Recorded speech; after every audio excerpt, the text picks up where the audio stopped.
Thank you, Tom. And I just want to tell everyone how excited I am to be interviewing Tim. First, I'd like to say a big thank you to Jamie, who is captioning right now. Thank you, Jamie. I know a lot of us are appreciating your good captions right now. So, Tim, let's get started. Um, I I am so excited about your career at SI, and I thought I would go through some of my collection. And if you're wondering why I'm the one interviewing Tim, this might be a clue. Tim, what what or who got you interested to becoming a sports writer in particular, not just in the field of writing, but sports writing? Shannon, it was the way that a lot of us get there, which is I was an athlete first. And eventually, when I was in college playing basketball, I ran out of talent. And I do come from a family with hearing loss, but also a family of writers and enjoyed writing, enjoyed the humanities much more than math and science, and made a natural movement to my college newspaper, and from there to a small newspaper in upstate New York, another newspaper in upstate New York, a newspaper in New York City, Sports Illustrated, and NBC. And it's all been very natural for me and very fortunate and very serendipitous, and I treasure every minute of it. That's awesome. Can you tell us a little, maybe how your writing has changed from purely print to now, web-based, because you went through that transition. Yeah, the simplest way to put it, and yes, I did go through that transition and many others. I started writing on a manual typewriter on pieces of paper, and now to where I am. Simply put, digital media, digital writing, digital journalism is faster and more frequent. You write more often and you write at a higher speed. And at Sports Illustrated, that meant writing faster and at a higher speed, but also expected to be at the very high level of quality that Sports Illustrated expected when it was just a weekly magazine. And that actually benefited my career, because when that transition took place at SI, it really troubled a lot of lifelong magazine writers. But I had been a newspaper writer. I had been facing deadlines my whole life before I went to SI. So the transition, while it was challenging for everyone, was benefited my career. I was already fast, and so it was helpful. That's awesome. Okay, so I have to ask, what did it feel like the first time you saw your byline in Sports Illustrated? I mean, did you run out and buy every copy you could get your hands on? I'd like to say that I did that. I think in some ways getting hired, getting a call from the executive editor of Sports Illustrated at my home in New Jersey, was the moment for me. My wife answered the phone and she said, "Okay, just a minute." And she put her hand over the receiver. It was an old landline, and said, "Peter Carey from Sports Illustrated." And I knew that Sports Illustrated doesn't call people unless they've already decided to hire them. They do their homework. So I knew that in the 2 seconds it took me to walk to Janet, my wife, and pick up the phone, I knew that my life was going to change. My first byline was on a very short college basketball story, and it was edited so much that it actually crushed me. And so it wasn't actually as thrilling as you would think. The power of the editor, right? Exactly. So, you have been in the communication business your whole life. And like you said, you wrote in college, but you're in the communication business. How did losing your hearing affect your job? I mean, affect your career? So I thought I had normal hearing my whole life, although I've gone back over this and realized that even back when I was in college and in my 20s, if you put together a group of guys in a bar or restaurant, I was probably asking people to repeat themselves a little more often. But I didn't do anything about it until I got hearing aids when I was 55 years old. The impetus was sort of just getting tired of not quite getting things. But also I made a mistake in a story in Sports Illustrated, which didn't fundamentally affect the truth or the facts of the story, but it was a mistake that troubled me. And I realized I made it because I didn't hear perfectly in an interview. So I thought I got to fix this. And had to, I think people know, probably people who are on this call know that a lot of people who have hearing loss in the United States don't get aided. And the primary reasons for that are cost, which is improving. It's still not where it should be, and vanity. Fortunately, I had good health care, so cost wasn't a big issue. And I had to let my pride goeth before the fall, as the poet says, and not worry about people noticing that I had little hearing aids. And the hearing aids were great for me for several years. And then in January of 2020, I had what's called sudden hearing loss in my left ear. It bottomed out completely. I struggled with that. A little bit of it came back with steroid treatment. And I eventually lost it all again and got a cochlear implant in May of 2021 on my left side. And a hearing aid on the right. The right side eventually bottomed out as well. So I had a second implant in February of this past year. I'm lucky in that I've had a good outcome with cochlear implants. People should understand that cochlear hearing is not natural hearing. It's different. It takes work every day and commitment to the process. But I've been lucky in that I'm able to hear generally pretty well. Noisy settings, locker rooms, press conferences can be challenging. That's where the captioning world has helped me tremendously. But I've been able to do my job with some adjustments. But I'm very thankful. My vanity's long gone. Cochlear implants are much more visible than hearing aids, but to heck with that. Oh, that's a really great story. And it does sound pretty typical about the delay from knowing when you're losing your hearing or admitting it to yourself until transitioning to actually getting aids. I'm really glad to hear that your cochlear implants have been successful. Can you tell us a little bit about how you use captions or how that in your life? Sure. The primary way, and obviously everybody on this call knows that captioning is improving every day by leaps and bounds. Also with an AI component, which I'm not sure how much you guys discuss that. But essentially, I'm able to do both phone and personal interviews. And I can use voice to text on them, or I can simply record the interview exchange and then upload it to any one of the many services that do pretty quick captioning. And that allows me, even though I do pretty well hearing the calls, I would record them anyway when my hearing was better and transcribe them myself. Now I get them transcribed for me as a way of protecting myself against anything I don't hear. Because if I don't hear it right on the call, I'm not going to hear it right when I listen to the recording or the interview. I'll hear the same mistakes. So the captioning and transcription world has really become invaluable for me. Oh, that's great. That's great. Okay, back to sports now. Can you share with us your favorite sporting moment that you actually witnessed?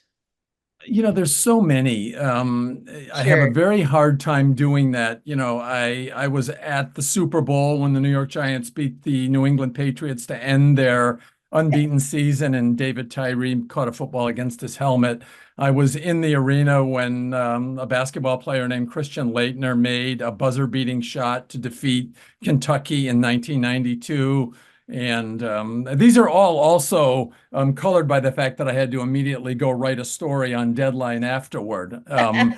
I saw Usain Bolt win all three of his Olympic gold medals. I saw Michael Phelps win most of his 23 medals, and also many smaller moments that people wouldn't think of. I sat in the kitchen of a young man who played professional football, and three of his brothers were firefighters who were all involved in the 9/11 rescue effort, and one of whom barely escaped Tower 2. And sat with her as she opened the Staten Island Advance and showed me the pictures of all the neighbors who had died.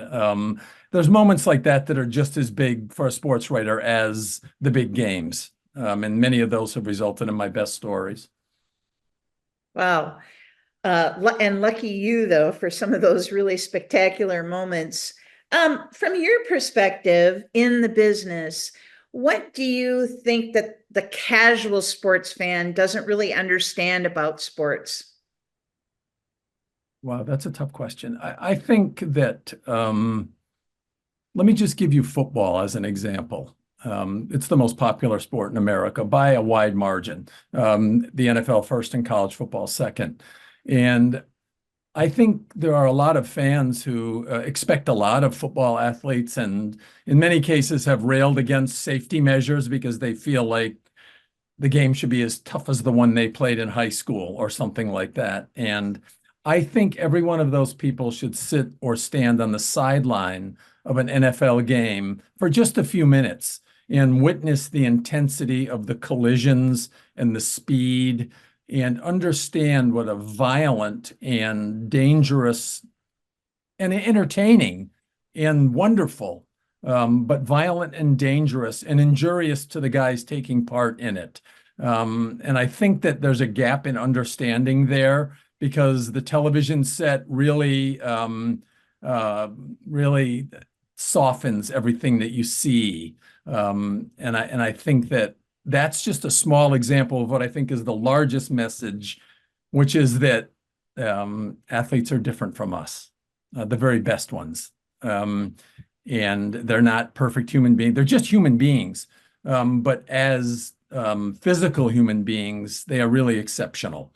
And I've enjoyed witnessing that. And I've enjoyed getting to know them and understanding their human weaknesses and flaws and foibles, which, again, are just like ours. That physically they're very different from us, and intellectually, emotionally, spiritually, they're very much like us. And I think that's an important thing that you have to learn when interacting with people like that. Awesome. So one more question before we go to the lightning round. We're just wrapping up the Olympics for the past couple of weeks now, and I know you've covered a bunch of them. How, in your tenure, have you seen the Olympics change, whether it's sports or venues or whatever? Well, my first Olympics was 1992. I think the biggest change in the Olympics over time, of course, is professionalization, and secondarily sponsorship and maybe tertiarily drug use. But that's back and forth right now, but it's always a battle. But remember, the Olympics were founded on a credo of amateurism, which was untrue long before it was accepted. Yeah. Athletes were more professionals. The team that the U.S. Olympic hockey team defeated in 1980 was very much a professional team. And it was true many years before that. But that's obviously the biggest change. And I think even to this day, a good part of the American population thinks that they're watching pure athletes competing just for the love of sport. And if that athlete is in archery or luge, that might be somewhat true. But obviously the best athletes in track and field and swimming and gymnastics are very, very highly compensated. And that's very different from the Olympics that were contested 50 or 60 or 80 years ago. And obviously many corporations and companies have leveraged that for their own benefit. So the Olympics are very much a commercial economic enterprise. Yeah. Is there one record that you think, gosh, I never thought that would be broken or is yet to be broken? Well, there are a few. If you're just talking about the Olympics, Florence Griffith Joyner, FloJo's record in the 100 and 200 meters have thought to be untouchable, but I think they will be taken down eventually. Usain Bolt's 100-meter record is going to be there for a while. My kids may see it broken, but I don't think I will. And there are a few others. Michael Phelps won 23 gold medals. It's going to be a long time before somebody else wins that many. Yeah, awesome.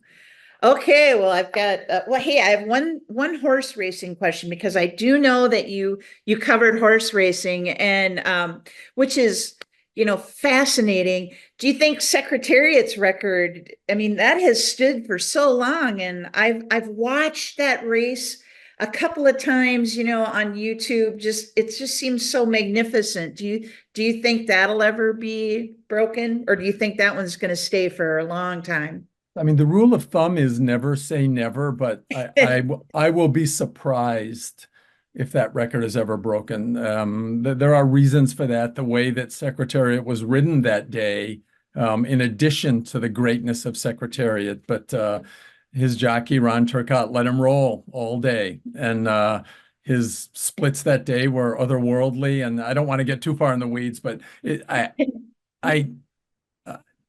again, never say never. They teach you as a journalist to be very careful and stay away from absolutes. Always, never, things like that, because they're very rarely accurate. But that's a pretty that's a pretty high record. Okay. Okay, so it's time for our lightning round. And I'm going to ask you some questions, and I'm hoping, and of course, the answers to these questions are today, this is how you feel. We're not going to hold you to it, I promise. But favorite athlete? Pat Tillman, who I met when he was in college at Arizona State, and obviously became famous later for leaving the NFL and joining the Army Rangers, and then dying in combat in Afghanistan. And I met him when he was a young man. He impressed me then, and his life path and death haunt me every day.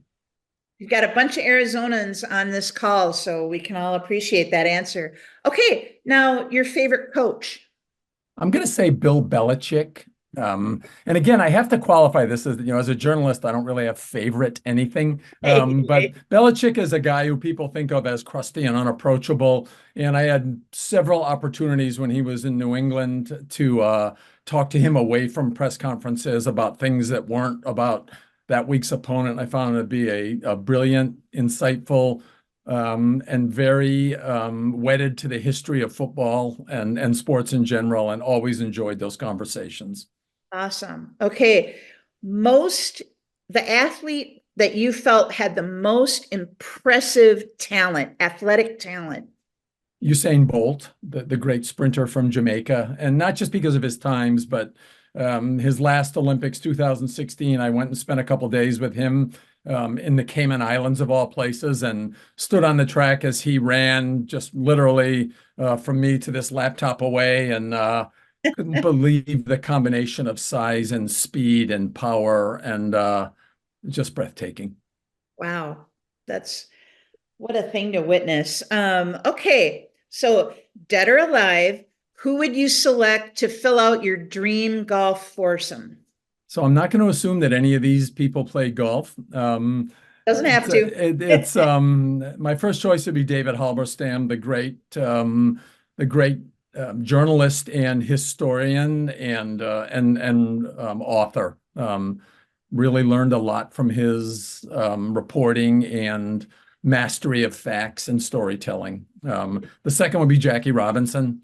There's so many athletes in history, but I don't think anybody lived quite the life athletically that he did. And I'd love to talk to him about what it really was like in 1947 and beyond. And the third choice would be Roger Bannister, the first man to break the 4-minute mile. After college, I became a fairly avid runner, and my best event was the mile, and covered a lot of track and field. And Sir Roger Bannister was also a brilliant man and very connected to the world, both athletically and academically. And I just think he'd be a great guy to sit down and have tea with. Oh, all right. Those are great. The most underrated athlete that you've come across? So most of the athletes I meet them because they're already rated. So, but I'm going to say jockeys in general, any jockey, because I think people grossly take for granted what jockeys go through. They look so smooth riding those horses, but they're riding more than 30 miles an hour on 1,000-pound animals in very close proximity to other 1,000-pound animals. it is outrageously dangerous, and yet they're incredibly good at it. They have to maintain weights that are more appropriate for, a 12-year-old boy than an adult. They starve themselves, and they're just amazing athletes. Awesome. And then finally, my last question, and then I'll get to the question in the chat. The book that changed your life. So many, but for me, when I was in my late teens or early 20s, I read a book called Levels of the Game by the great John McPhee. It's a book about the 1968 U.S. Open championship match between Clark Graebner and Arthur Ashe. It explores the match and their lives in tremendous detail. It's a great book on its own in a vacuum, but for me, it just opened my eyes to a different way to write about people in sports. And it's a style that's been copied many times since, but it unlocked something for me, and I've never forgotten that. Excellent, excellent. Okay, from our chat, Steve Clark asked, do you think we'll ever see anyone break the 400 batting average in Major League Baseball? I do. People have been close, and the science of batting, also the science of pitching, which runs counter to what I'm saying, but I do think we'll see that. I think baseball has seen people get close in the past.